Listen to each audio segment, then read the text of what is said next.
Hello বন্ধুরা, কুসুম ও রাতুলকে পছন্দ করতে শুরু করলো। বিস্তারিত জানতে হলে ভিডিওটি না টেনে সম্পূর্ণ দেখতে থাকো। আগামী পর্বে দেখা যাবে যে কুসুমের সাথে বিয়ে ঠিক করে রাতুলের ইন্দ্রাণী গাঙ্গুলি এবং শঙ্করকে আলাদাভাবে ডেকে বলে যে আমি রাতুলের সাথে কুসুমের বিয়ে ঠিক করেছি। তখন শঙ্কর বলে আমার তো কোনো সমস্যা নেই দেবীমা, আপনি যেটা বলবেন সেটাতেই রাজি। তখন কুসুমের মুখের দিকে তাকিয়ে ইন্দ্রাণী গাঙ্গুলি ভাবে যে হয়তোবা কুসুম খুশি নেই, তাই বলে যে কুসুম এর সাথে কথা বলে বাসি যে তুমি নিরিবিলি একটা সিদ্ধান্ত নাও, কারণ খুব তাড়াহুড়ো করতে হবে না, এত তাড়াহুড়োর কোনো প্রয়োজন নেই, আস্তে ধীরে সুস্থে ভাবো এবং তোমরা যেটা সিদ্ধান্ত নেবে সেটাই ফাইনাল হবে। তখন শঙ্কর বলে আপনারা যা করছেন আমার জন্য তা অনেক, আপনারা মালিক হয়ে আমাদের জন্য অনেক করছেন, আমি এতেই অনেক খুশি।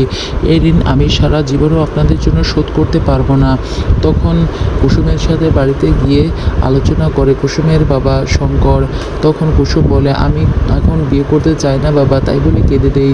তখন শঙ্কর এসে ইন্দ্রাণী গাঙ্গুলিকে বলে যে কুসুম হয়তোবা ভয় পাচ্ছে, কারণ অজয়ের সাথে একটা অনেক ঝামেলা হয়ে গিয়েছে বলে ওর এখনও সেই সমস্যা মাথা থেকে যায়নি, ও এখনও বিয়ে ভয় পাচ্ছে।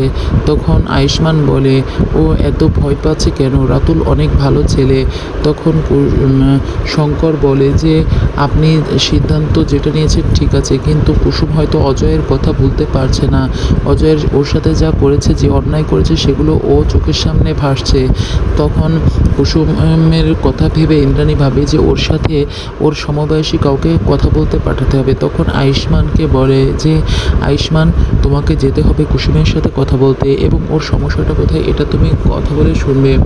তখন আয়ুষ্মান যায় এবং কুসুমকে বলে যে তুমি বিয়ে করতে চাচ্ছ না কেন। তখন কুসুম বলে আমার ভয় করে।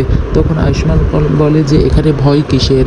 তখন কুসুম বলে যে আমার অনেক ভয় করে, আমার যদি বিয়ে করার কথা আসে তাহলে আমার অজয়ের কথা চোখের সামনে ভাসে, অনেক ঝামেলা পোহাইছি ওই সময়ে, একথা বলতে থাকে। তখন আয়ুষ্মান বলে যে আচ্ছা তুমি সময় নাও।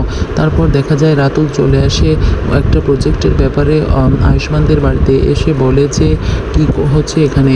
তখন আয়ুষ্মান বলে তখন রাতুলের হাঁচি আসে এবং কুসুম বলে যে ওই যে টিকটিকি, একথা বলে ওঠে। তারপর রাতুল কুসুমের প্রেমে পড়ে যায় এবং কুসুমও রাতুলের প্রেমে পড়ে যায়। বন্ধুরা, পরবর্তী নতুন আপডেট জানতে হলে আমার চ্যানেলটিকে সাবস্ক্রাইব করে লাইক শেয়ার কমেন্ট করে পাশে থাকো।